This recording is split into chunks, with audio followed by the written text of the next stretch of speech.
Assalamu alaikum everyone. Bismillahirrahmanirrahim. We'll be starting tonight's program with Quran recitation. أعوذ بالله من الشيطان الرجيم.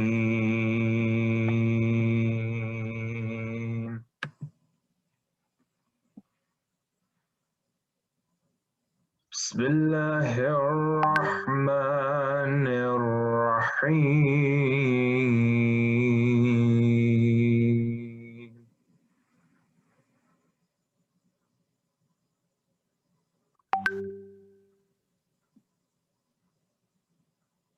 أرأيت الذي يكذب بالدين فذلك الذي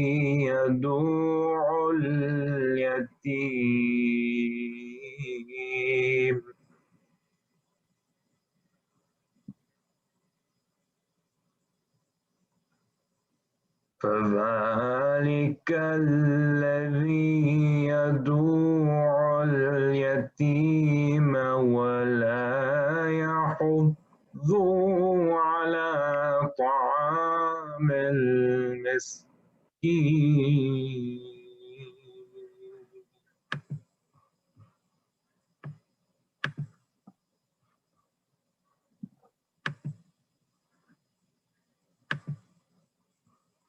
ولا يحض على طعام المسكين فويل للمصلين.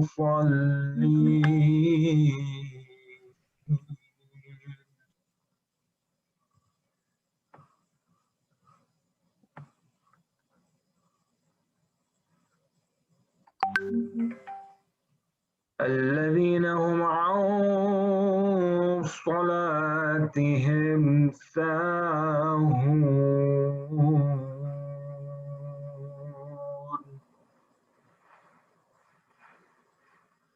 الذين هم عن صلاتهم ساهون. الذين هم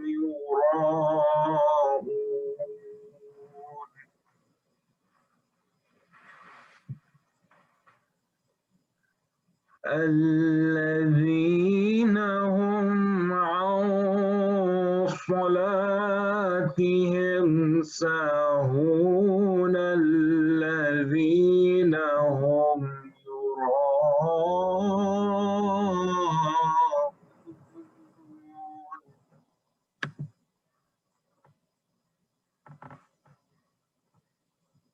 الذين هم يراءون ويمنعون الماعون.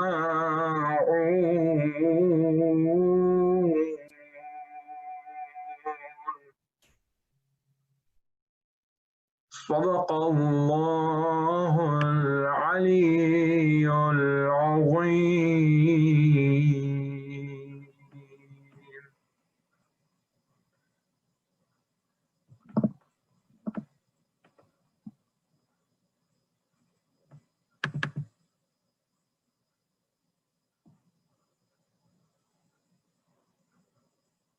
أعوذ بالله من الشيطان الرجيم. بسم الله الرحمن الرحيم. اللهم صل على محمد وآل محمد وعجل فرجهم وأهلك عدوهم من الجن والإنس من الأولين والآخرين. بسم الله الرحمن الرحيم. اللهم صل على محمد وآل محمد وعجل فرجهم. اللهم إني أسألك برحمتك التي وسعت كل شيء وبقوتك التي قهرت بها كل شيء وخضع لها كل شيء وذل لها كل شيء وبجبروتك التي غلبت بها كل شيء وبعزتك التي لا يقوم لها شيء وبعظمتك التي ملأت كل شيء وبسلطانك الذي على كل شيء وبوجهك الباقي بعد فناء كل شيء وبأسمائك التي ملأت أركان كل شيء وبعلمك الذي أحاط بكل شيء وبنور وجهك الذي أضاء له كل شيء يا نور يا قدوس يا نور يا قدوس يا نور يا قدوس يا أول الأولين ويا آخر الآخرين اللهم اغفر لي الذنوب التي تحت كل إصرار اللهم اغفر لي الذنوب التي تنزل النعم اللهم اغفر لي الذنوب التي تغير النعم اللهم اغفر لي الذنوب التي تحبس الدعاء اللهم اغفر لي الذنوب التي تقطع الرجاء اللهم اغفر لي الذنوب التي تنزل البلاء اللهم اغفر لي كل ذنب أذنبته وكل خطيئة أخطأتها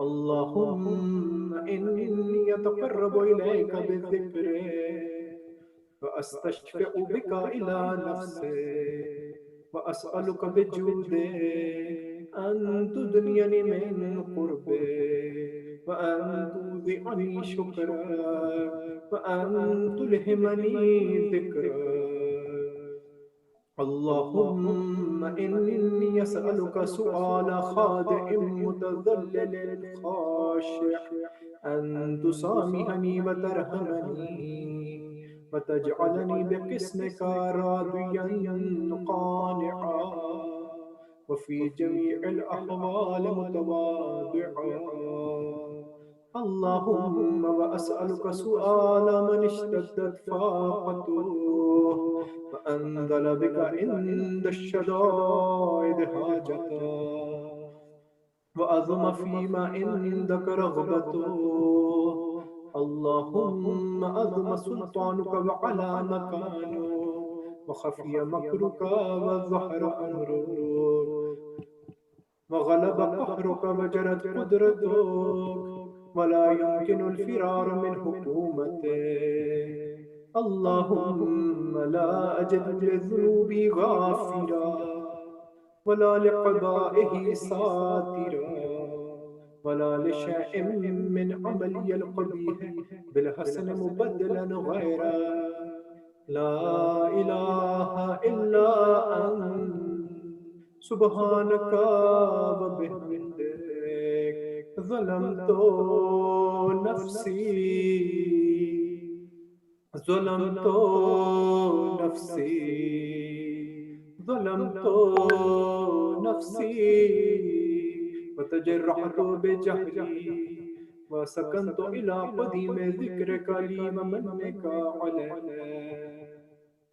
اللهم مولاي كم من قبيح سترته وكم من فادح من البلاء قلته وكم من إثار وقيته وكم من مكروه دفعته وكم من ثناء جميل لست أهلا له نشرته اللهم أذم بلاعي وأفرط بسوء حالي وقصرت بي أعمالي وقعدت بي أغلالي وحبسني عن النفع بعد آمالي خدعتني الدنيا بغرورها ونفسي بخيانتها ومطالي.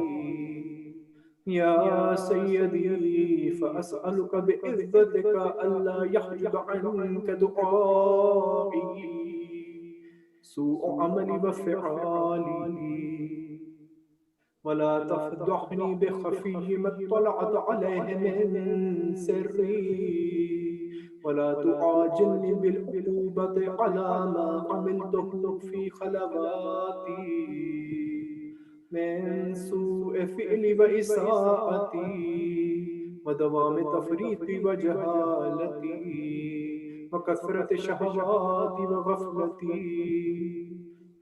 وكن اللهم بعزتك لي في كل الأهوال رؤوفا وعلي في جميع الأمور عطوفا.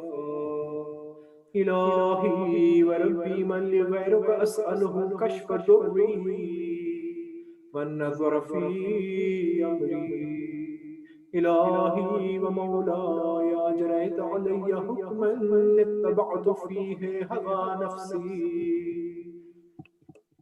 ولم أحترس فيه من تزيين عدوي فغرني بما أهوى وأسعده على ذلك القضاء فتجاوزت بما جرى علي من ذلك بعد حدوده وخالفت بعد أوامره فلك الحجة علي في جميع ذلك ولا حجة لي فيما جرى علي فيه قضاء وألزمني حكمك ببلاغ.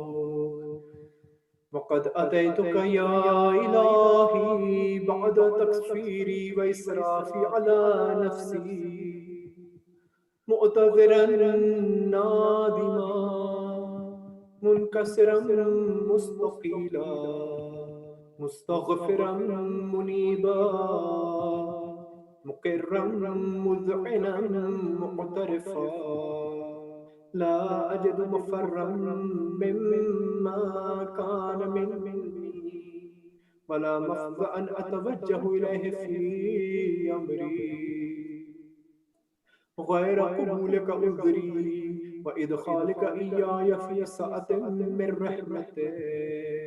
اللهم فاقبل عذري وارحم شدة ضري وفكني من شد وثاقي. يا رب ارحم ضعف بدني يا رب ارحم ضعف بدني يا رب ارحم ضعف بدني ورقة جلدي ودقة عظمي. يا من بدأ خلقي وذكري وتربيتي وبري وتغذيتي هب لي ابتداء كرمك وصالح برك بي. يا إلهي وسيدي وربي يتراك معذب بنارك بعد توحيده وبعد ما انطوى عليه قلبي من معرفته ولهج به لسان من ذكره وأعتقده ضمير من حبه وبعد صدق اعترافي ودعائي خاضعا لربوبيته هيهات أنت أكرم من أن تضيع من ربيت وتبعد من أدنيت وتشرد من آويت وتسلم إلى البلاء من كفيته ورحمته. وليت شئري يا سيدي وإلهي ومولاي أتسلط النار على وجوه خرت لعظمتك ساجدا وعلى ألسن نطقت بتوحيدك صادقا وبشكرك مادحا وعلى قلوب اعترفت بإلهيتك محققا وعلى ضمائر هبت من العلم بك حتى صارت خاشعة وعلى جوارها سعد إلى أوطان تعبدك طائعة وأشارت باستغفارك مذعنا ما هكذا الظن بك ولا أخبرنا بفضلك يا كريم يا رب يا كريم يا رب يا كريم يا رب وأنت تعلم ضعفي عن قليل من بلاء الدنيا وعقوباتها وما يجري فيها من المكاره على أهلها على أن ذلك بلاء ومكروه قليل مكفوه يسير بقاؤه قصير مدته فكيف احتمال البلاء الآخرة وجليل وقوع المكاره فيها وهو بلاء تطول مدته ويدوم مقامه ولا يخفف عن أهله لأنه لا يكون إلا عن غضبك وانتقامك وسخطك وهذا ما لا تقوم له السماوات والأرض يا سيدي فكيف بي وأنا عبدك الضعيف الذليل الحقير المسكين المستكين يا إلهي وربي وسيدي ومولاي لأي الأمور إليك أشكو ولما منها أضج وأبكي لألم العذاب والشدة أم لطول البلاء ومدته فلئن سيرتني للعقوبات مع أعدائي وجمعت بيني وبين أهل البلاء وفرقت بيني وبين أحبائك وأوليائك فهبني يا إلهي وسيدي ومولاي وربي صبرت على عذابك فكيف أصبر على فراقك وهبني صبرت على هر نارك فكيف أصبر عن النظر إلى كرامتك أم كيف أسكن في النار ورجاء عفوك فبعزتك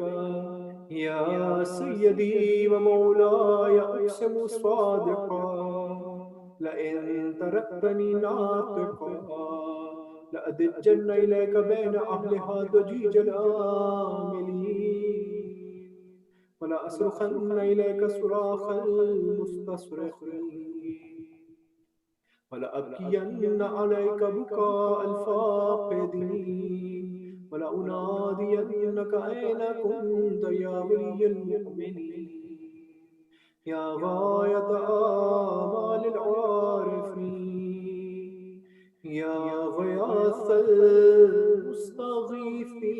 المستغيثين يا غياث المستغيثين يا غياث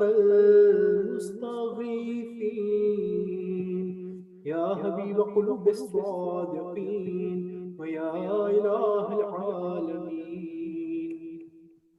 أفتراك سبحانك يا إلهي وبحمدك تسمع فيها صوت عبد مسلم سجن فيها بمخالفته وذاق طعم عذابها بمعصيته وحبس بين طباقها بجرمه وجريرته وهو يدج إليك ضجيج مؤمل لرحمته ويناديك بلسان أهل التوحيد ويتوسل إليك بربوبيته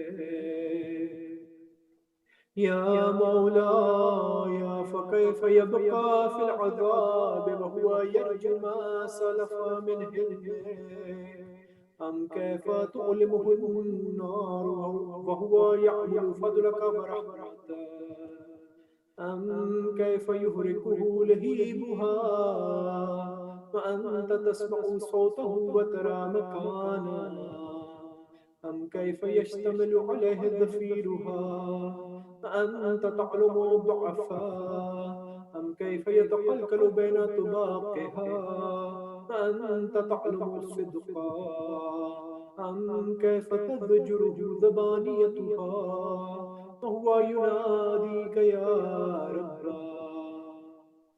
أم كيف يرجو فضلك في إتقه منها فتتركه فيها هيهات ما ذلك الظن بك ولا المعروف من فضلك ولا مشبه لما عاملت به الموحدين من برك وإحسانك فباليقين أقطع لولا ما حكمت به من تعذيب جاهدين وقضيت به من إخلاد معاندين فجعلت النار كلها بردا وسلاما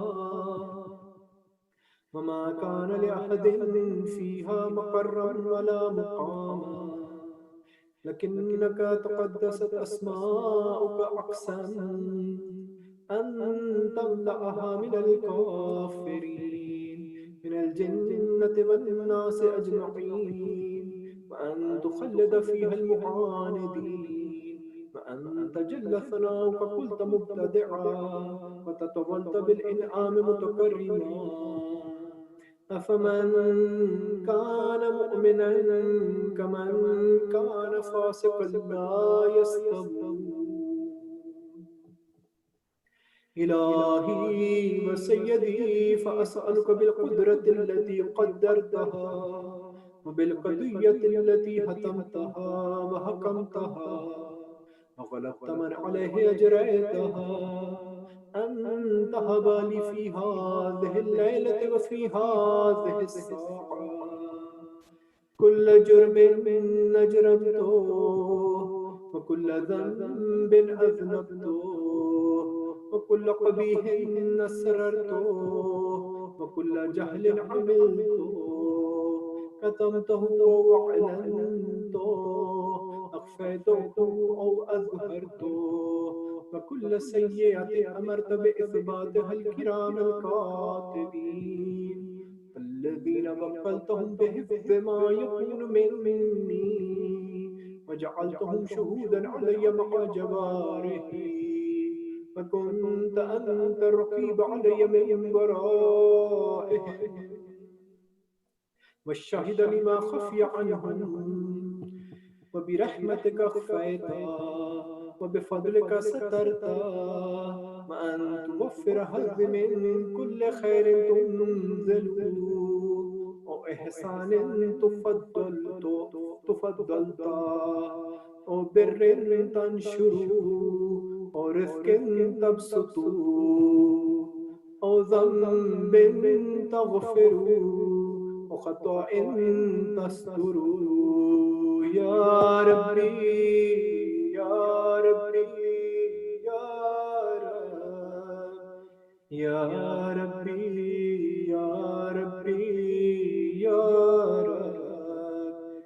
يا ربي يا ربي يا رب يا إلهي وسيدي ومولاي ومالك ركبي يا من بيده ناصيتي يا عليما بدر ومسكنتي يا خبيرا بفقر وفاقتي يا ربي يا ربي يا رب يا ربي يا ربي يا رب يا ربي يا ربي يا رب أسألك بحقك وقدسك وعظم صفاتك واسمائك أن تجعل أوقاتي في الليل والنهار بذكرك معمورا وبخدمتك موصولا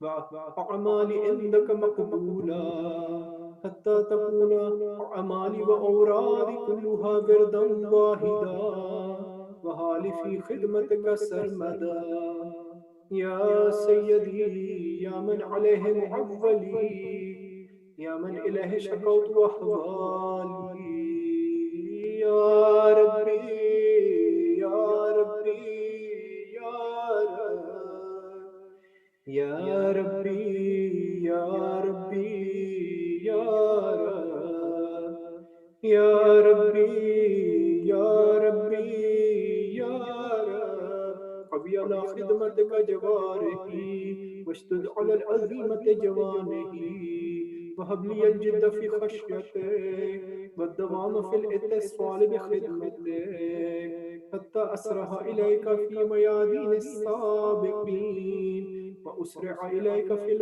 المبادرين واشتاق إلى قربك في المشتاقين وأدنو منك دنو المخلصين وأخافك مخافة الموقنين وأجتمع في جوارك مع المؤمنين اللهم ومن أرادني بسوء فأرد ومن كادني فكد واجعل لي من أحسن عبيدك نصيبا عندك وأقربهم منزلة منك وأخصهم زلفة لديك فإنه لا ينال ذلك إلا بفضلك فجد لي بجودك وعطف علي بمجدك وحفظني برحمتك واجعل لساني بذكرك لهجا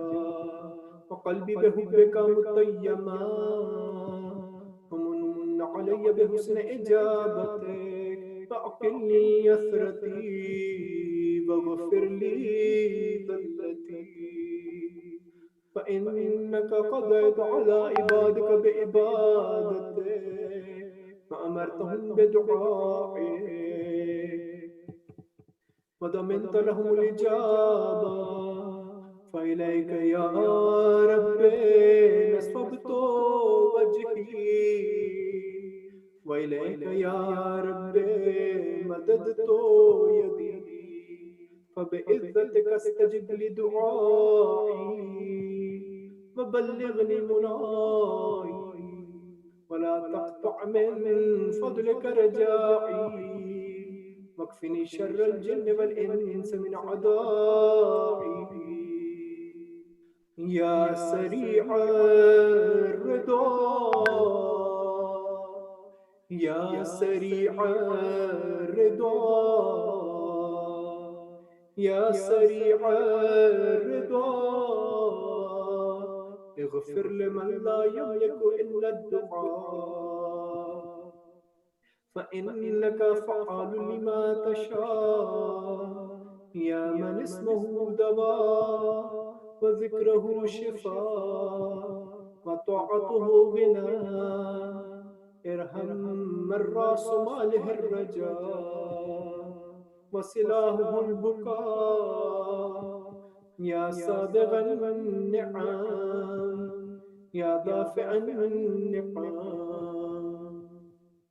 يا نور المستوحشين في الظلام يا عالما لا يعلم صل على محمد وآل محمد وافعل بما أنت أهله وصلى الله على رسوله والأئمة الميامين من آله وسلم تسليما كثيرا اللهم صل على محمد وآل محمد وعجل فرجهم.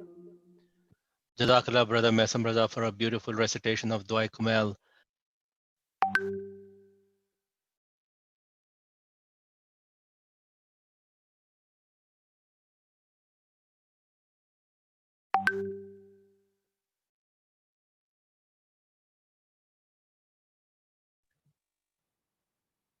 So before we start the speech from Maulana today, I'd like to make a few announcements, say a few words about the upcoming elections.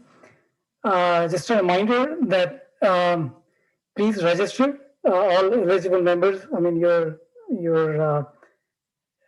to be for your vote to be counted. Please register at this link, which is icz.org/voter information.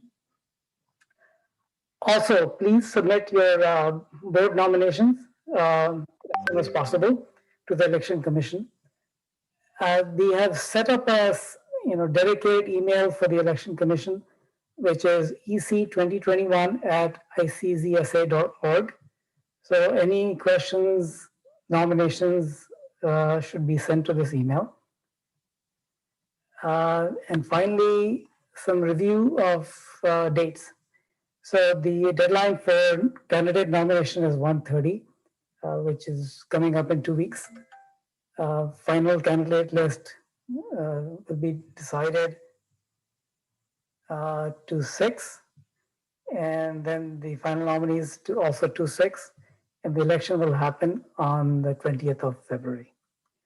So with that, there's been an email sent out earlier with this slide 1 information, and also the dates will also be sent out soon in the ICZ email. So with that,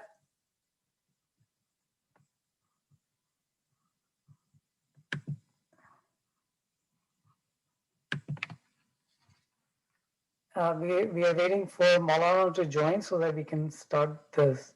While we wait for Maulana to join, I'll start Ziyarat. We'll go do Ziyarat Warisa.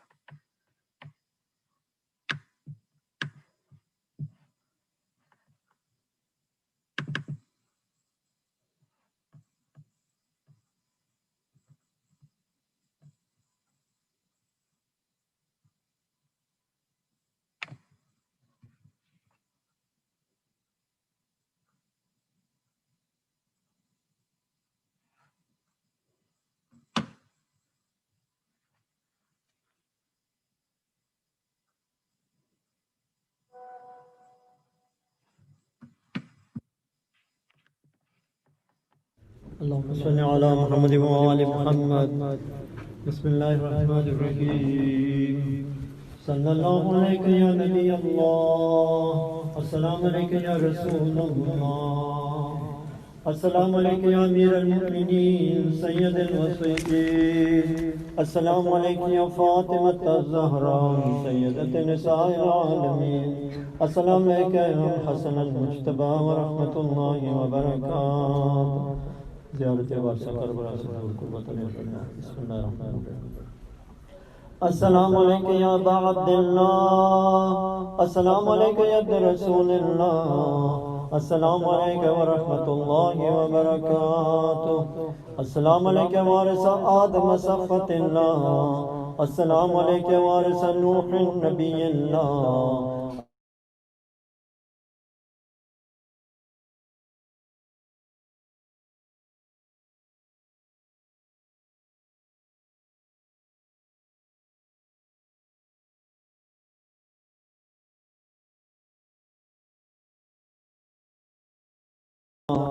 السلام عليك يا ابن محمد المصطفى. السلام عليك يا ابن علي المرتضى. السلام عليك يا ابن فاطمة الزهراء. السلام عليك يا ابن خديجة الكبرى.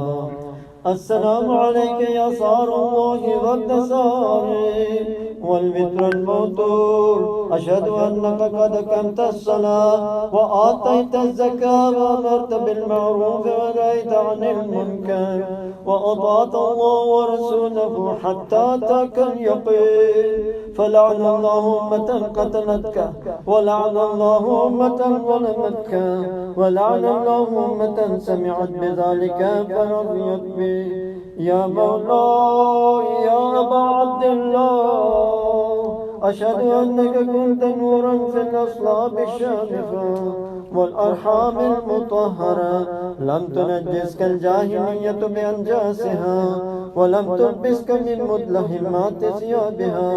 وأشهد أنك من دعائم الدين وأركان المؤمنين. وأشهد أنك الإمام البر التقي الرضي الزكي الهادي المهدي وأشهد أن الأئمة من ولدك كلمة التقوى وأعلام الهدى والغروة الوسطى والحجة على أهل الدنيا. وأشهد الله وملائكته وأنبياءه ورسله أني بكم مؤمن بإيابكم مؤمن بشرائع ديني وخواتيم عملي وقلبي لقلبكم سلم وأمري لأمركم متبع. صلوات الله عليكم وعلى أرواحكم وعلى أجسادكم وعلى أجسامكم وعلى شاهدكم وعلى غائبكم وعلى ظاهركم وعلى باطنكم.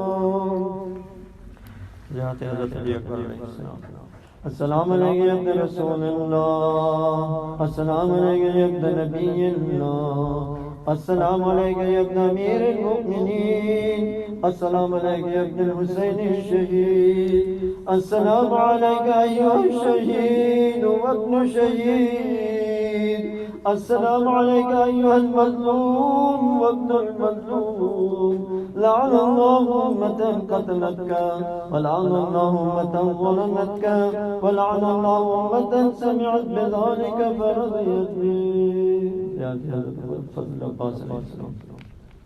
السلام عليك يا ابن أمير المؤمنين، السلام عليك أيها العبد الصالح المطيع لله ولرسوله. أشهد أنك قد جاهدت ونصحت وصبرت حتى أتاك اليقين. لعن الله الظالمين لكم من الأولين والآخرين وألحقهم بدرك الجحيم.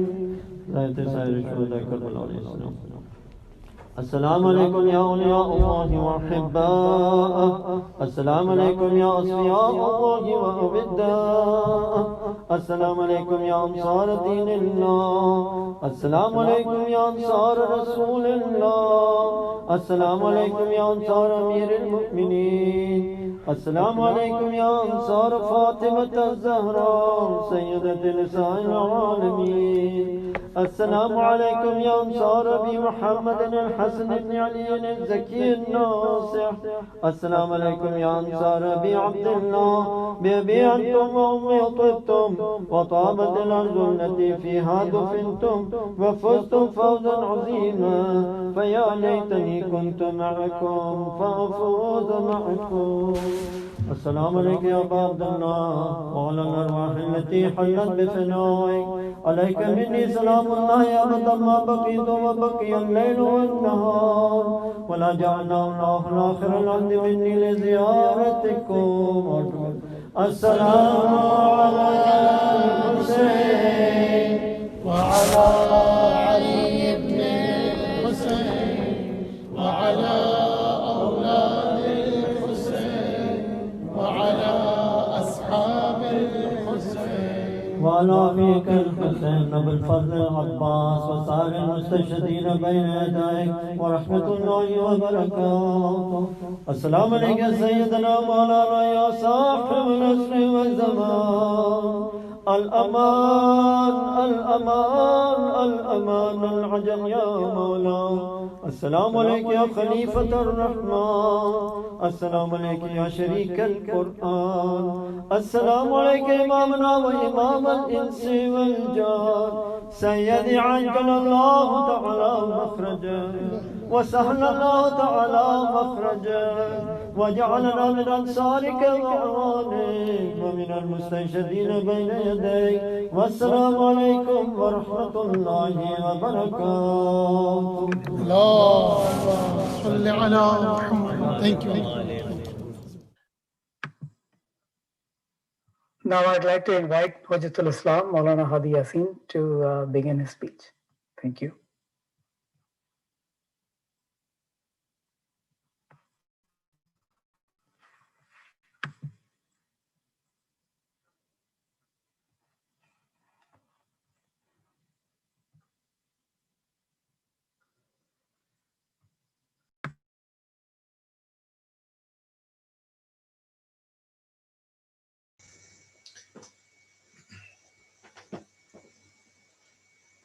أعوذ بالله من الشيطان اللعين الرجيم. بسم الله الرحمن الرحيم. الحمد لله رب العالمين الصلاة والسلام على سيدنا ونبينا وحبيب قلوبنا وطبيب نفوسنا وشفيع ذنوبنا أبي القاسم المصطفى محمد وعلى أهل بيته الطيبين الطاهرين واللعنة الدائمة على أعدائهم أجمعين من الآن إلى لقاء يوم الدين. بسم الله الرحمن الرحيم. رب اشرح لي صدري ويسر لي أمري واحلل عقدة من لساني يفقهوا قولي. Brothers and sisters, Assalamu alaikum wa rahmatullah. May Allah inshallah accept all our prayers, our amal, our dua, and our inshallah tawassulat to Ahlul Bayt. May accept Allah subhanahu wa ta'ala to accept it from all of us inshallah. السلام عليك يا ممتحنة امتحنك الله الذي خلقك قبل أن يخلقك فوجدك لما امتحنك صابرة. السلام عليك أيتها الصديقة الشهيدة. السلام عليك أيتها المظلومة المقصوبة حقها. Our condolences on the Ayyam and the Layali of Fatimiyya, the time of the martyrdom and shahadat of our beloved Mother Sayyidah Zahra Salamullah alayha, first and foremost Imam al-Asr, Imam Mahdi alayhi salatu wasalam, and to you all mu'mineen and mu'minat. May Allah give us tawfiq and opportunity to be among the true, inshaAllah, Shia, and of course Muhibbeen, those who love Sayyidah Fatima and her children, and inshallah among the Azadaran, those who mourn for Sayyidah Zahra Salamullah alayha. And let us and our generation be always in this path and the path of Quran, inshallah. Indeed, it's a very important event, the Fatimiyya and Shahadat of Sayyidah Fatima sallallahu in the history of Islam, in the path and direction of Islam after Rasulullah, which is related to Rasulullah sallallahu alayhi wa alihi wa sallam. May Allah let us be appreciative towards what He did and Ahlul Bayt and Quran with the barakat of salawat ala Muhammad wa ali Muhammad. Allahumma salli ala Muhammad wa ali Muhammad wa ajjal farajahum. Alhamdulillah. We know Fatima salamun alayha and we mourn for her. May Allah let us learn more from her, about her, and about the lifestyle and the path that she defended and became martyred for that.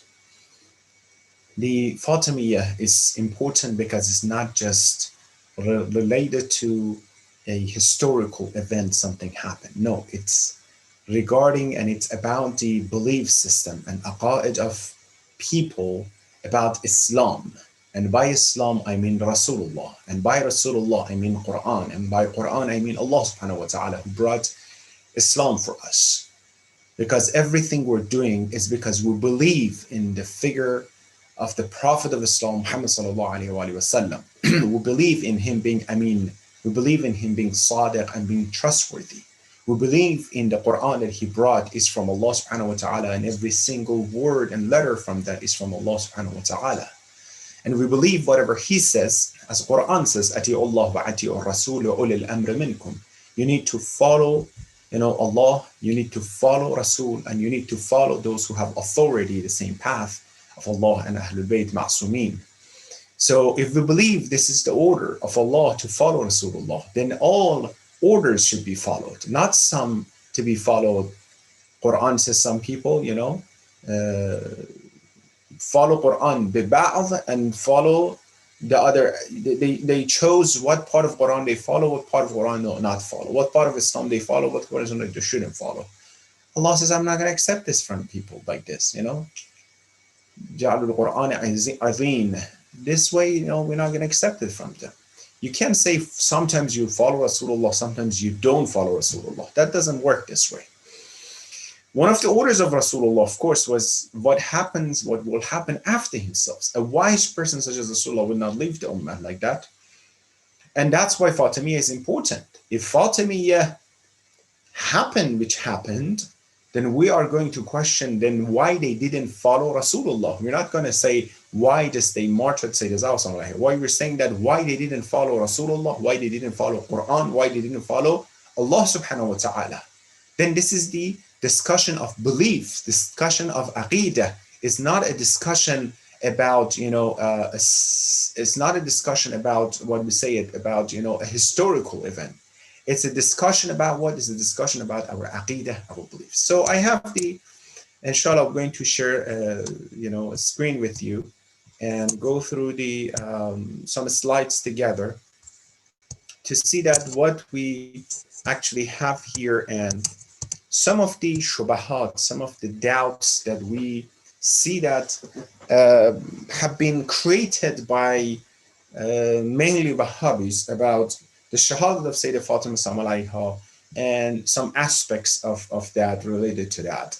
We need to be aware of these things. We need to be aware of those doubts and questions that they created, critical questions, which I'm going to go through some of them, not all of them, don't have time.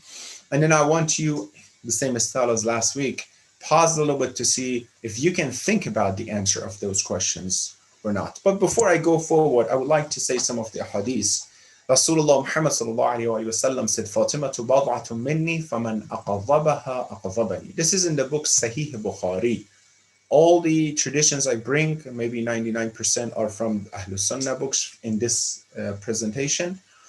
This tradition is from Sahih Bukhari in the Kitab, Badal Khalq and Manaqib Qarabat Rasulullah. So Fatima is part of me, ruh, soul, and jism and body.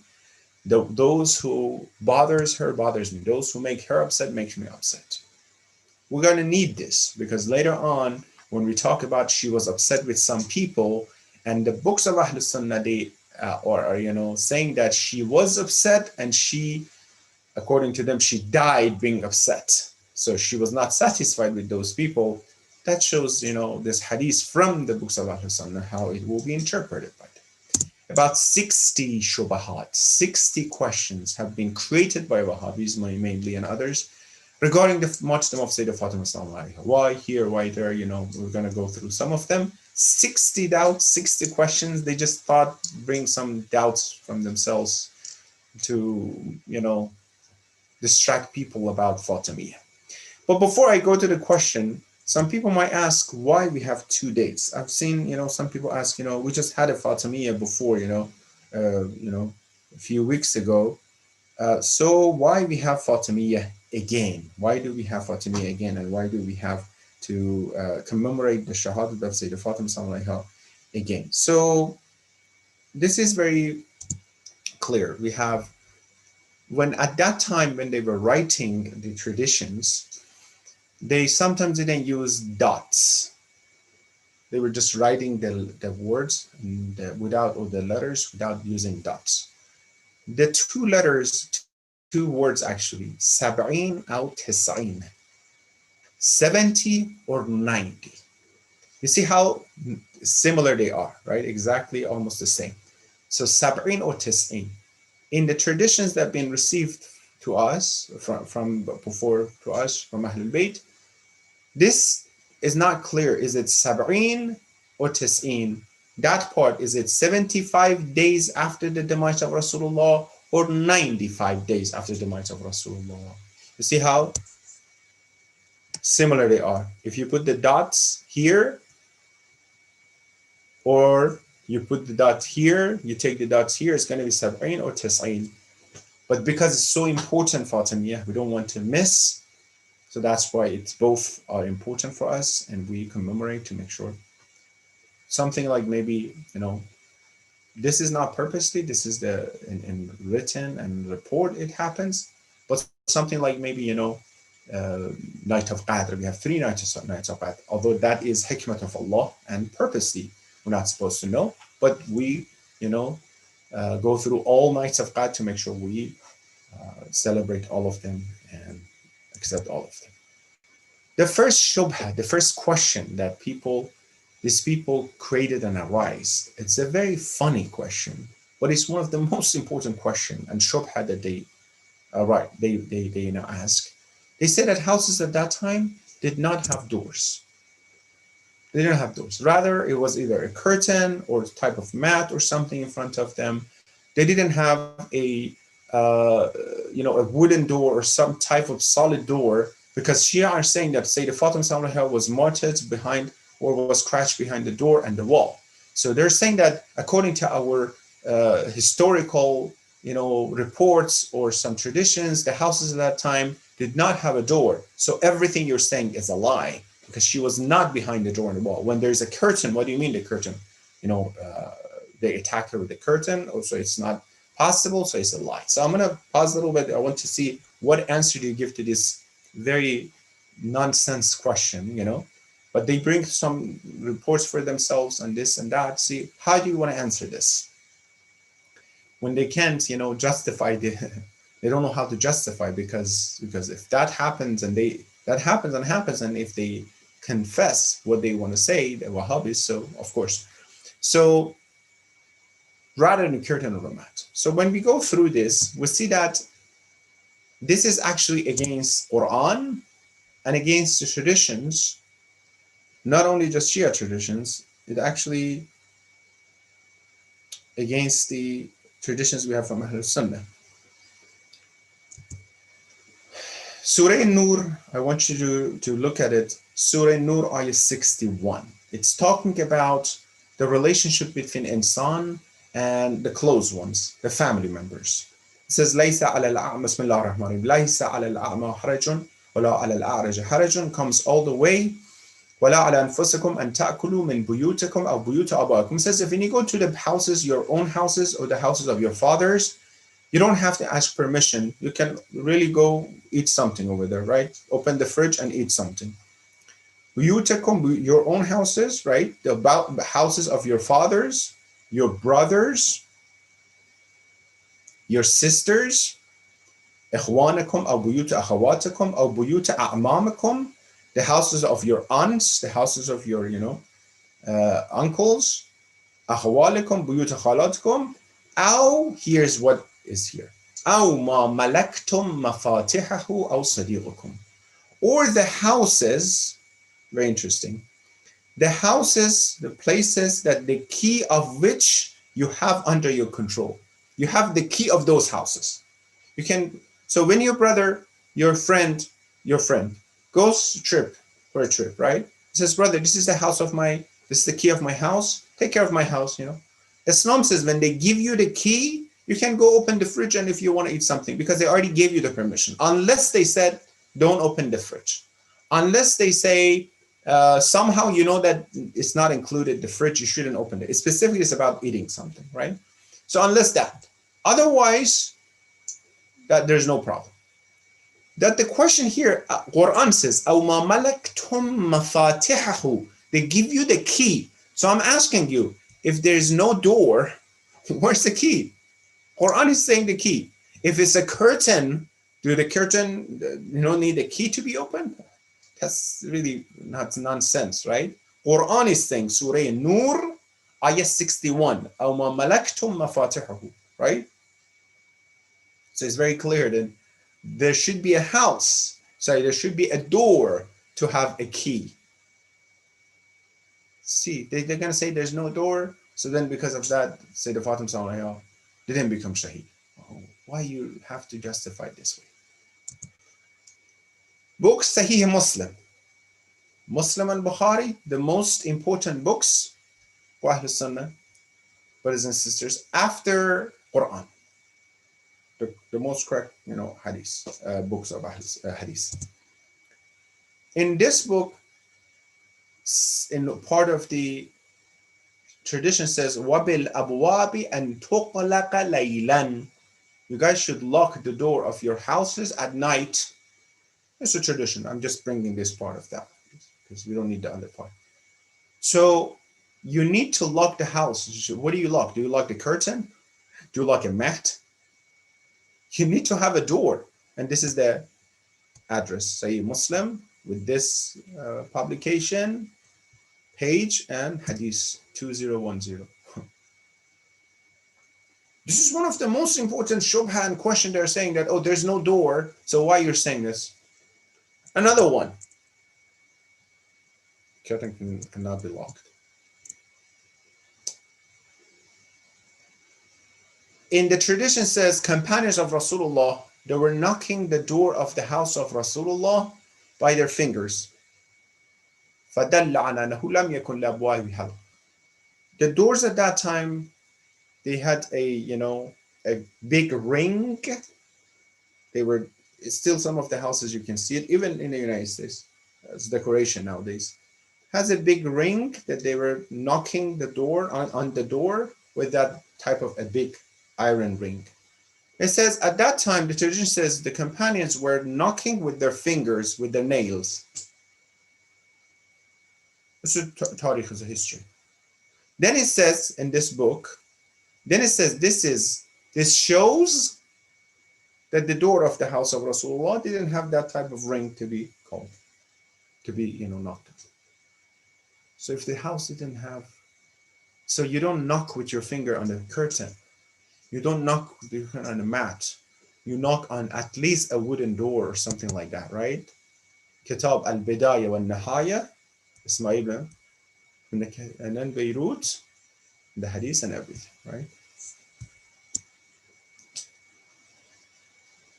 So this shubha that they brought, let me ask. Another hadith comes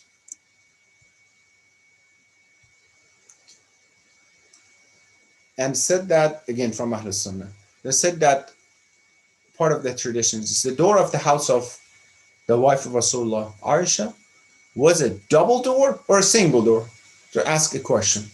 قال كان بابا واحدا. It was a single door. You know, one of those, some houses, they have double doors, two sides. The traditions is asking in this book, Sahih al-Adab al-Mufrad lil-Imam al-Bukhari, that is it one side, it has one, it's a single door, it's a double door. Which one is it? And the answer is a single door. I don't think the curtain can be single or double. I don't think a mat can be single or double. By the way, they call it baban, bab. Bab means what? The door. So then it's very clear, right? Very clear that a tradition, a question, a shubha that they're trying to, use in order to somehow say that Fatimiyya didn't happen, this happened, and they're saying that, oh, because of the door itself. So the one thing that it's really nonsense. Second shubha, and second question that I would like to talk. This is among the very famous questions that many of our brothers and sisters have this question as well. Why Imam Ali didn't go behind the door? Why Sayyidah Zahra should be behind the door? Isn't it bad? Like when a man is in the house, Ghayratullah, the man should go Islamically, blah, blah, all those discussions that we know. They're saying that, so that means you're saying that Ali Amir al-Mu'minin, he was sitting and, he sends Zahra, why he didn't go himself to open the door, and all those questions that says what happened. I'm going to pause a little bit to see what is your answer to this. Why Amir al-Mu'minin didn't go, and then why he has to send, if he sent Hazrat, if not, how was it? What happened? So when these people comes and asks this question, so inshallah, if you go to Hajj or to Umrah, if you have a discussion with any of those, people, the muftis or around, so they ask you these questions. They ask you this question. This is one of the simple questions. Sometimes in the publications, we see that they have in different languages, in English, in Urdu, in Farsi, any languages, they ask these questions in order to bring shubha and doubts in people, and some people that they don't have enough knowledge, they might have these doubts. Before I answer these questions, I want to ask a question from them actually, because it is in their books. It is very clearly stated that they came to the house, they attacked the house. Some of the traditions they had said they entered the house. Well, my first question, I'm going to talk about these traditions, inshallah, maybe in other slides, next slide. My first question is that why they even entered the house without permission? Why they entered the house of someone else without permission? That's the first question. This is haram in Islam. This is again, ayah Quran. Surah An-Nur, ayah 27 and 28. Bismillah ar-Rahman ar-Rahim. Ya ayyuha alladhina amanu la tadkhulu buyutan ghayra buyutikum hatta tasta'nisu wa tusallimu ala ahliha. Oh people, you have iman, if you have iman, right?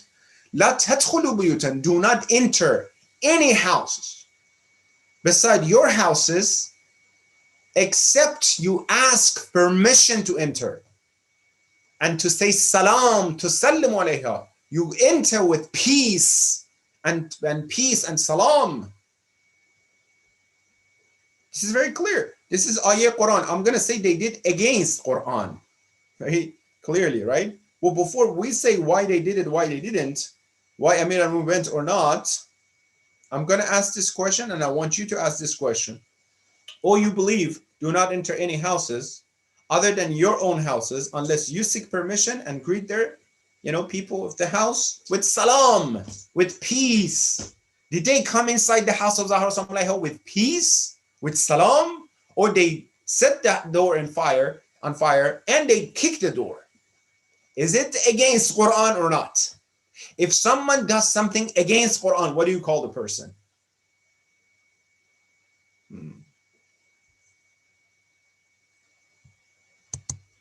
Then the next ayah, 28. فَإِنْ لَمْ تَجِدُوا فِيهَا أَحَدًا فَلَا تَدْخُلُوهَا حَتَّى يُؤْذَنَ لَكُمْ. Even if you do not find anyone inside those houses that you want to enter, do not enter therein until permission is given to you. And if it is said to you, go back, just go back.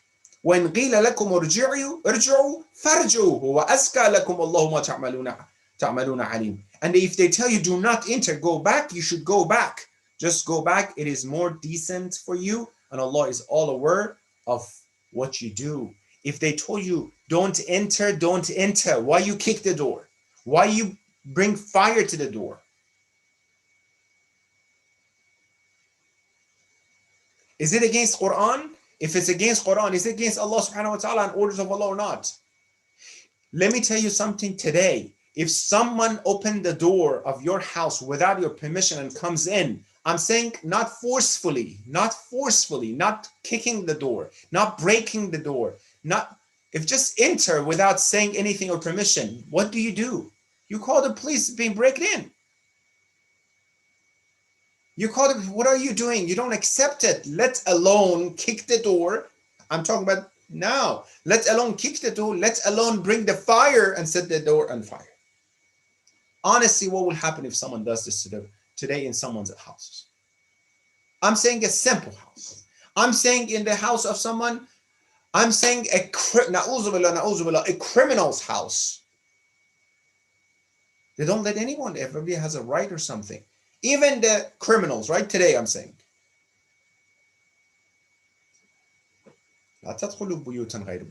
Before we tell you why Amir al-Mu'minin went or he didn't go to, you should tell us why you entered without permission.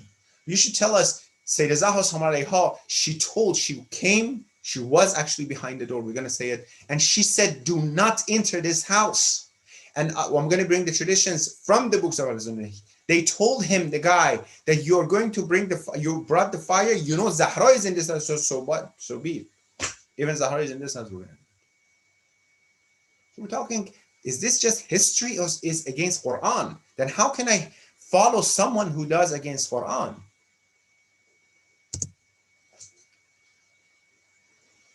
According to the books of Ahl Sunnah and Shia, they kicked the door and entered forcefully. The tradition is saying that وَفَاطِمَةُ قَاعِدَةٌ خَلْفَ الْبَابِ. Sayyidah Zahra asking the question, why Amir al-Mu'minin didn't go? First and foremost, our traditions are saying that Sayyidah Fatima was behind the door. It's not that Amir al-Mu'minin sent her. No, she was actually behind the door. I don't know how was the door. We didn't see that house. There's some traditions. She was actually behind the door. She was sitting behind the door. She was there.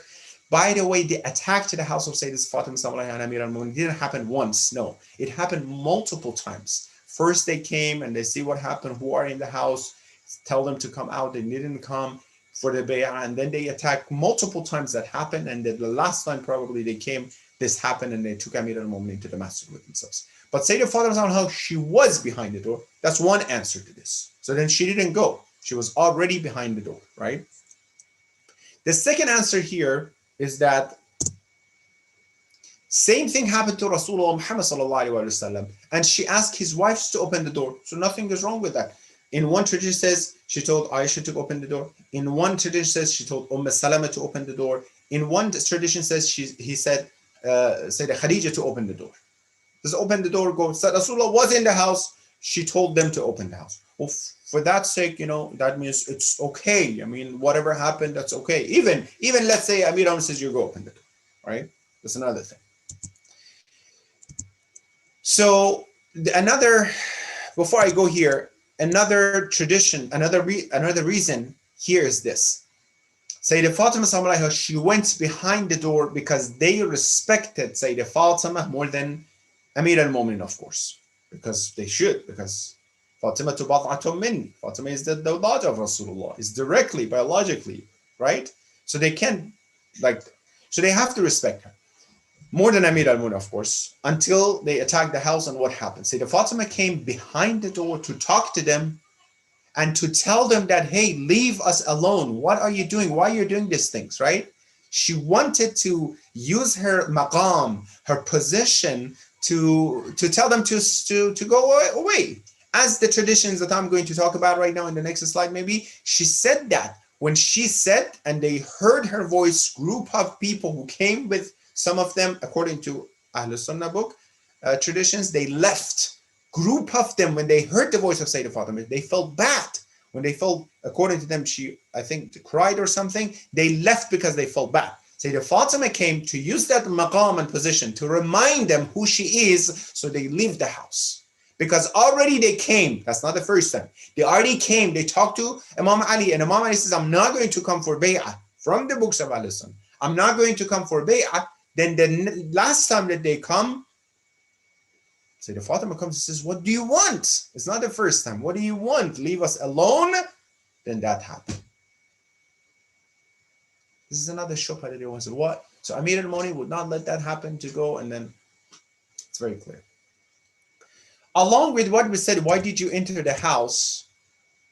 This is the house. This is the tafsir of, Tafsir Dur al-Manthur.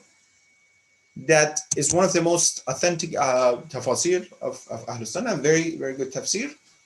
قرأ رسول الله هذه الآية. When Rasulullah recited this ayah, بسم الله الرحمن الرحيم, في بيوت أذن الله أن ترفع ويذكر فيها اسمه. There are some houses, you heard this from me, this hadith before. There are some houses that Allah subhanahu wa ta'ala gave permission and izn, so his name will be raised and mentioned in those houses. ويذكر فيها اسمه, right?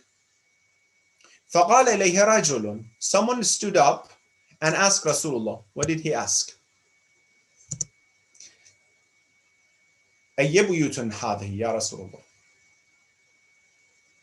He said, what kind of buyut, what kind of houses are these houses that in this ayah mentioned?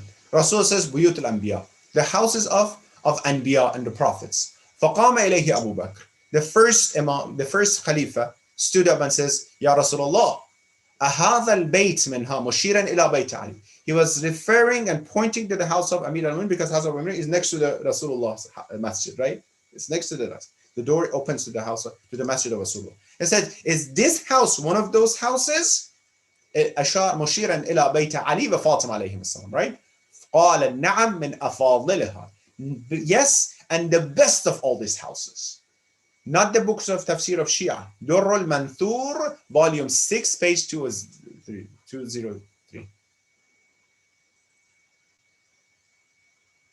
And another tafsir as well.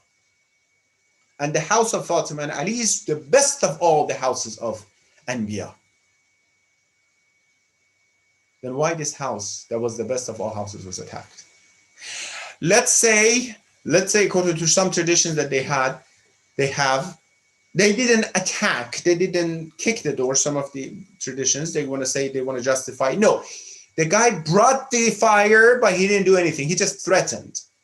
Why you come to the house that is the best of all houses, that the Rasulullah and Allah respects this house more than any other houses, and then you bring fire to that house? Subhanallah. Someone comes and answers this question. How does it even happen that someone does this? How is it even possible that that happened? Isn't it disrespecting Rasulullah? And other traditions, now I'm going to go more towards what happened and talk about this. that the first Khalifa sent someone in the Ansab al-Ashraf, one of the very famous books of Ahlul Sunnah, of Biladri. He sent the first Khalifa someone to Amir al-Mu'minin Ali, and he says, you should come and give bay'ah. Falam yubaya, and he didn't give bay'ah. And the second Khalifa came with fire in his hands.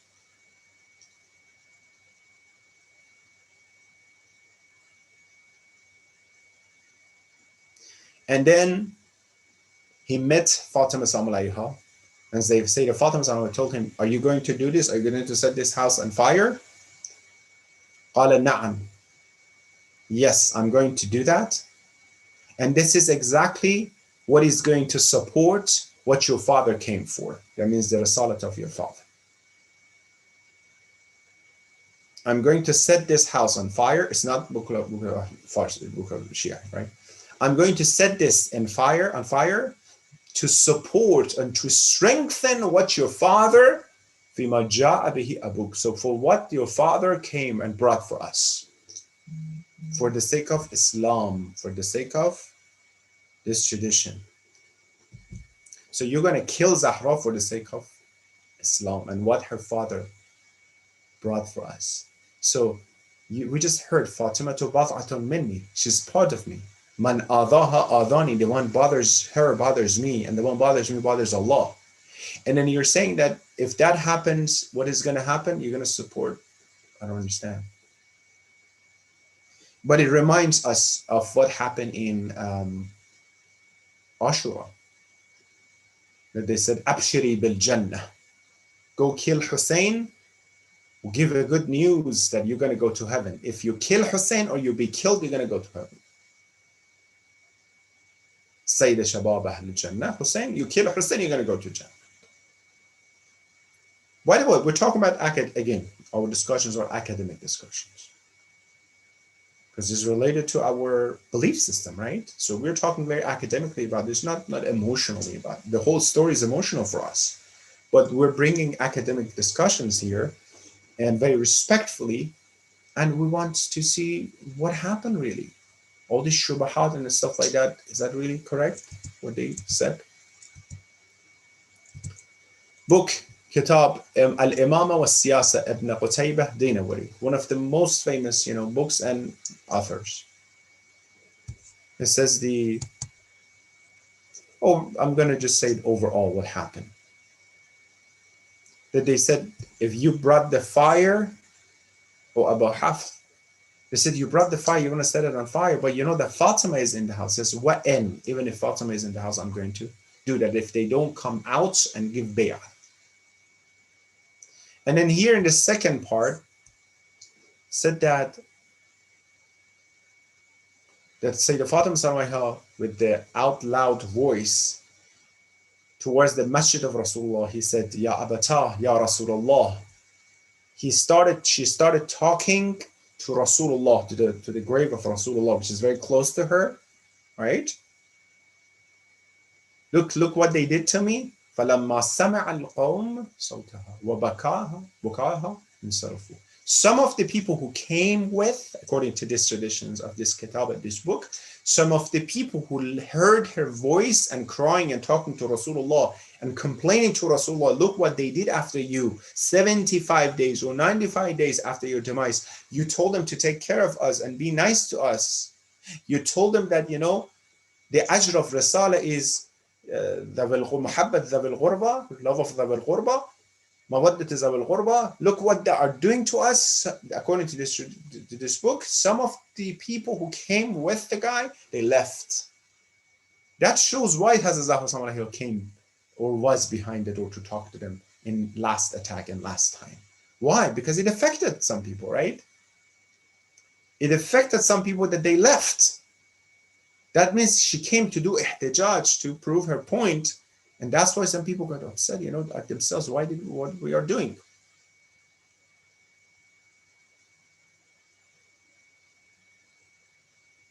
And then he says that فَأَخْرَجُوا عَلِيًّا. They took Amir al-Mu'minin with themselves. And they took him to the masjid. And they told him to do bay'ah. فَقَالُوا لَهُ bay'ah. You need to do bay'ah. Allegiance. Give the oath of allegiance to the first Khalifa. And Amir alayhi salatu wasalam, he said, and if I don't do it, then what are you going to do? If I don't give bay'ah. So Ali is not going to just do it. فقالوا إذن والله الذي لا إله إلا هو نضرب عنقك. If you do not give the bay'ah, I'll hit your neck with the sword.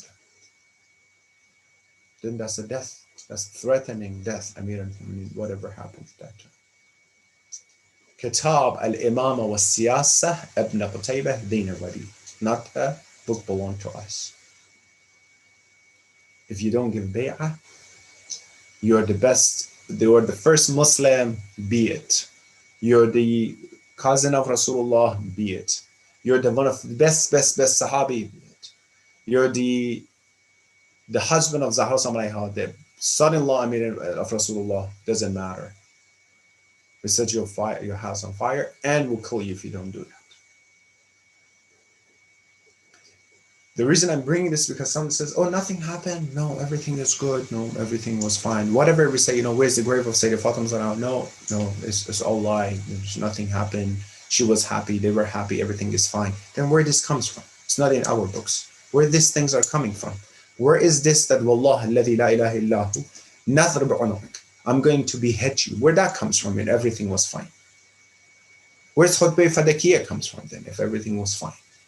How much we're gonna, ignore or I don't know, somehow justify and say that, oh, nothing happened or everything was good and everything was fine.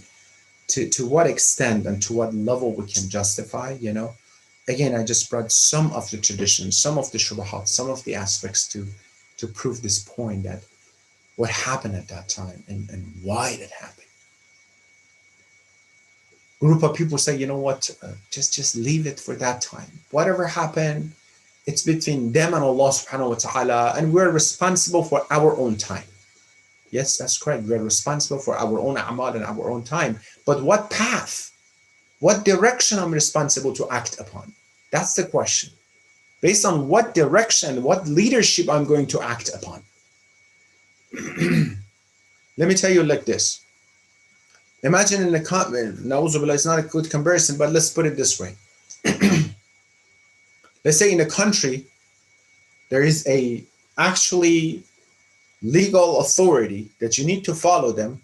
And there's someone else, for example, or in a company, and someone else came and took it. Forcefully took it, right? What are you supposed to do? If a group of people says, we're following the wrong direction, but that happened, 5 years ago, 10 years ago, 20 years ago. It's their fault. Let us be in a wrong direction. Our action is important, that we just stay according to the rules and responsibilities and policies that this guy put for us. It's like, I know you want to stick into these rules and policies, but these are not authentic rules and policies, because the first one, the one who have been designated, is important. Therefore, it's not the matter of the historical topic, and it's the matter of our own time.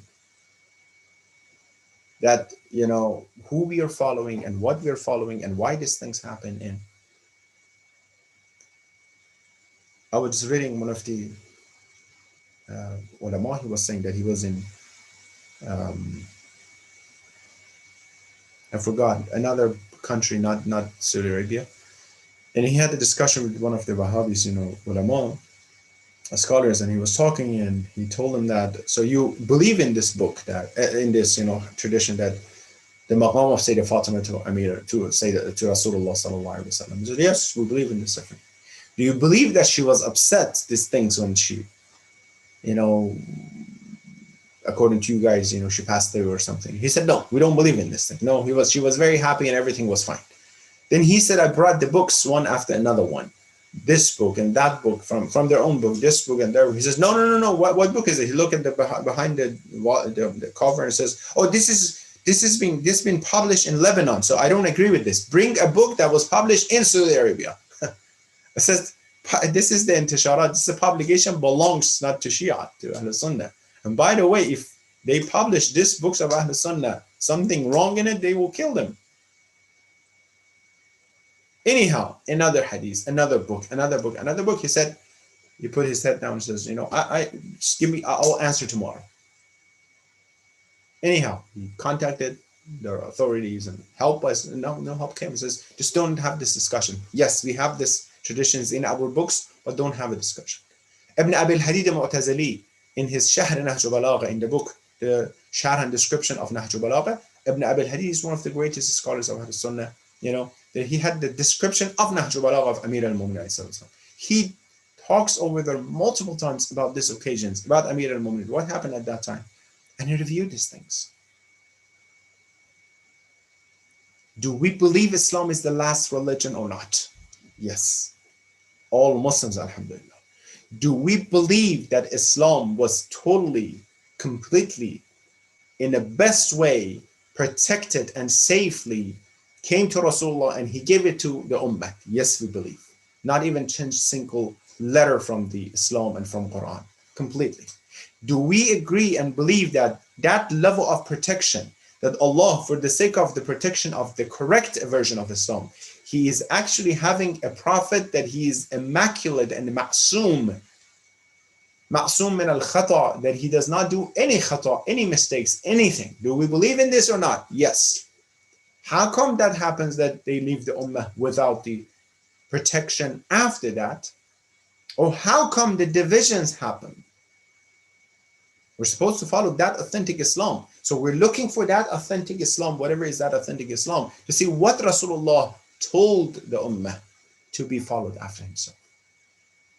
So it is literally an academic discussion, which alhamdulillah, there were multiple, academic discussion between the ulama of Ahlul Sunnah, the ulama of Shia together, sitting down, Maraja. Many times our Maraja respectfully, sent their answers to ulama of Ahlul Sunnah, back and forth, academic discussions. If you're saying this, how about that? Back and forth respectfully and academically, talking about this thing. So at the same time that we're brothers and sisters, at the same time we do not let anyone come inside to the house and mess up with brothers and sisters inside, the siblings in the house, but the siblings can sit down and discuss their differences. That's what we look at it. Discussions is between internal discussion that we have among the Ummah of Islam, but we do not let any enemy come and take advantage of this and wants to turn the brothers and sisters against each other, turn brothers and sisters, na'uzu billah, God forbid, to be enemies of each other. No. That's something that some people are looking for. No, but this is internal academic discussion to look for and to see what are the differences, what are the truth, as we loved our brothers and sisters as well. So when we put all this together, brothers and sisters, that becomes so sad that with all this proof, with all this dalil and dalail, with all these reasons that we find left and right, there's nothing such as Fatimiyya so powerful, so strongly, can be proven so strongly without any doubts. How come that doesn't awaken? How come that doesn't, help some, which is so clear what happened? Let's say Qadir Khom happened, however happened that they justified, but how about Fatimiyya? How about the 6-month-old, Fatima Salamullah being 6 months pregnant with Hazrat Muhsin Salamullah? How about that?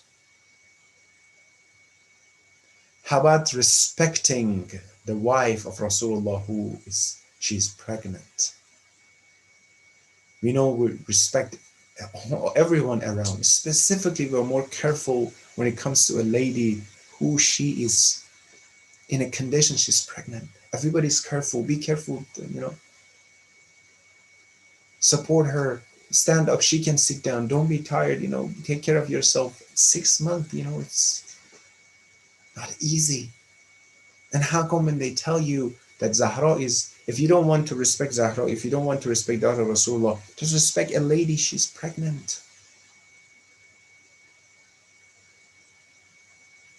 That's why me and you in Fatimiyya, we wear our black clothing.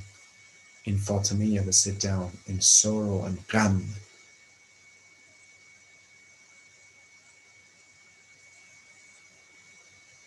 In the anniversary of the fathers and mothers even yearly anniversary, sometimes we have programs, we have majalis, we have everything, right? And a father, 80 something year old passed away. How about an 18-year-old lady?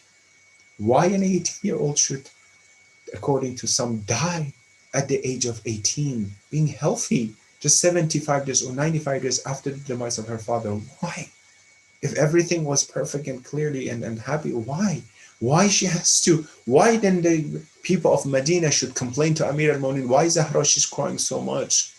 She's, bothering us, na'uzu billah. And then Zahra, she lives Medina every day with Imam Hassan and Imam Hussein and going to Bayt al-Ahzan and crying over there to not bother the neighbors, to not bother people of Medina. Someone like who? Someone like Zahra, someone like Sayyidatun Nisa al-Alameen. Someone like her in ilm, in knowledge, in taqwa, in piety. You're treating her like this? And then we don't see that and we don't talk about it? We don't even know where's the grave of Sayyidah Zahra. Sheikh al-Saduq said, one of the reasons she didn't want her grave, and she ordered her grave to be washed and to be buried at night because she didn't want those people who occupied her right to come to her salat, come to her funeral. Brothers and sisters, Sayyidah Zahra, like, 18-year-old. Na'uzu billah, imagine our young, na'uzu billah, no comparison, our young, ladies around, having, 4 little children. I'm just not talking about the daughter of Rasulullah, Ismatullah al-Kubra. I'm not talking she's immaculate, she's ma'suma, she's the daughter of Rasulullah. I'm not even going there yet. It's very clear who she is. I'm saying that a lady with 4 little children being pregnant with the 5th one, is there enough mercy? Is there enough mercy that you do not attack her like that for the political reasons? Is there enough mercy that if you want to do that, wait for Amir al-Mu'minin, come out later somehow, then arrest Ali? Why are you attacking the house of this innocent woman and this family? And then you leave this house with 4 little children without a mother to become yatim. I said, is there enough mercy? No, there's not even enough mercy. You know why? Because in Karbala, there was a 6-month-old baby on the hands of his father, Hussein Ali Asghar. There was not even enough mercy that he asked for little water. How much a baby would drink water. And instead of giving him water, they gave Ali Asghar an arrow with 3 heads, bigger than the size of his neck. Not even enough mercy. The same direction, the same, mentality, maybe the same people. And Hussein has the Qundaqe and Ali Asghar on his hand. Oh, they said that Ya Allah, the blood is gushing out of the neck of Ali Asghar. No, not enough mercy. They see the hal and the connection and the situation of Hussein at that time, and no one comes to support Hussein. Hussein grabbed the blood of Ali Asghar, throwing it to the sky. Allahumma taqabbal minna. Oh Ya Allah, look what happened. Maybe similar to what Zahra, she looked at the grave of Rasulullah. Look at them, Rasulullah, what they are doing to me. What they're doing to me, these people, Rasulullah. And Hussein between the enemies and the Khaymah and Rubab, few steps back, few steps go, few steps back. How can Hussein go and show the neck of Ali Asghar to his mother, to Zainab Salamullah alayha? No, there's not mercy enough for these people. When Shimr Mal'un or someone else after the Shahada of Hussein came and found maybe that 3-year-old daughter of Hussein and slapped that beautiful innocent face of this little child, the same way that they slapped the face of Zahra Salamullah alayha, the same way that they broke the arm of Zahra Salamullah alayha. Ya Allah, Ya Rahman, Ya Rahim. There's not enough mercy for them to take care of the Allah, Rasulullah. If you didn't have enough mercy behind the door towards Zahra? Why when she came after her husband, why did you order your ghulam to hit the arm of Zahra with the cover of the sword? Imam al-Sadiq said this, the sabab of Fatiha, the reason of the wafat, the reason of the shahadat of Abu Mother is that Ghunfuz, the slave of that guy, he hit the arm of Zahra with the cover of sword. Not enough mercy when the son of Zahra, Hussein, on the ground, even after they beheaded him, Ya Allah, Ya Rasulullah, forgive me, they have horses trampling over the body of Hussein, Ya Allah, and Zainab is watching what is happening. Sallallahu alaykum ya ahl bayt النبوة ومعدن الرسالة ومختلف الملائكة يا صلى الله عليك يا فاطمة يا بنت رسول الله يا فاطمة الزهراء يا بنت محمد يا قرة عين الرسول يا سيدتنا ومولاتنا إنا توجهنا واستشفعنا وتوسلنا بك إلى الله وقدمناك بين يدي حاجاتنا. Whoever is hearing my voice and you have hajat, Bismillah, raise your hands.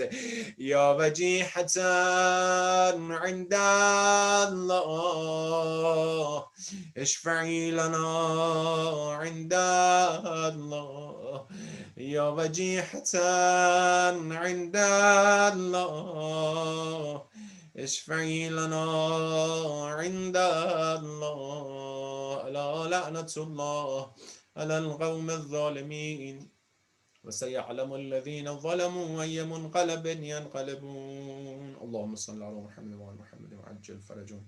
اللهم عجل وليك الفرج والعافية والناس ومد في عمره الشريف وزين الأرض بطول بقائه واجعلنا من أعوانه وأنصاره وشيعته. يا رحمن يا رحيم ثبت قلوبنا على دينك بحق الحسين يا Allah. Hasten in the dhuhr of our Imam al-Mahdi. Let us and our generation be among the true followers of our Imam and Quran and Islam. Ya Allah, do not let anyone from our generation be against the path of Islam and Quran and Ahlul Bayt. Ya Allah, let us be always at the door of the house of Fatima, following her path and the path of her children, Ma'asumeen. Ya Allah, Ya Rahman, Ya Rahim. Those brothers and sisters have hajat and request, give them khair hajat. Ya Allah, Ya Rahman, Ya Rahim. Those who don't have any power, anyone to take advantage of, to take care of them, who be their voice. Ya Allah, you support them, you take care of them, you be there for them and you support them. Many of Mazloom, many of oppressed, innocent people around the world being oppressed right now. Just their, problem is that they are among the muhabbin of Amir al-Mu'mineen. Recently in Pakistan, how 11 people more they killed innocently. Why? Just because they're the followers of Imam Ali, the followers of Islam, those people who are against Islam. Ya Allah, you be their voice, you be their one who take their revenge. Ya Allah, those who are under difficulties and problem, provide opportunities for their freedom. Ya Allah, Ya Rahman, Ya Rahim. Remove this condition, this situation, this pandemic, and let us get back to our normal life. Ya Allah, support and help and keep everyone healthy and safe, specifically mu'min and mu'minat, those who are sick, cure them, and those who passed away, send the thabab and reward from our gathering to their soul, inshaAllah. Rahimallah man yaqra al-Fatihata ma'as. Wassalamu alaikum wa rahmatullahi wa barakatuh.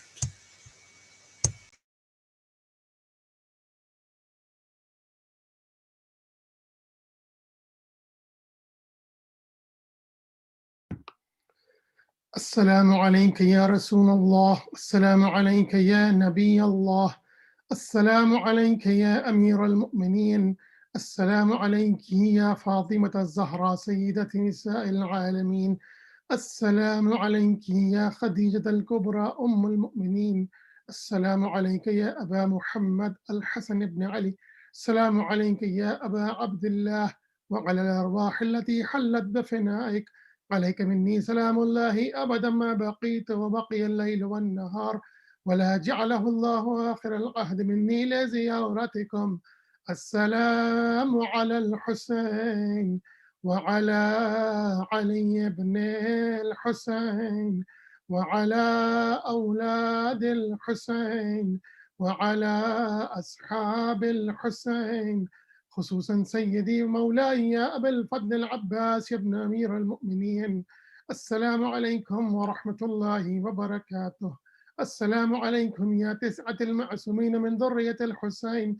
السلام عليك يا علي بن الحسين ومحمد بن علي وجعفر بن محمد وموسى بن جعفر وعلي بن موسى ومحمد بن علي وعلي بن محمد والحسن بن علي والحجة بن الحسن صلوات الله عليهم.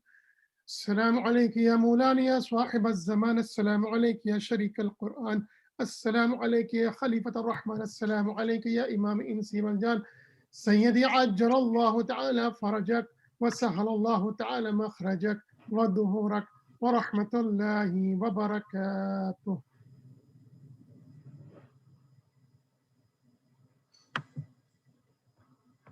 This concludes our program for today.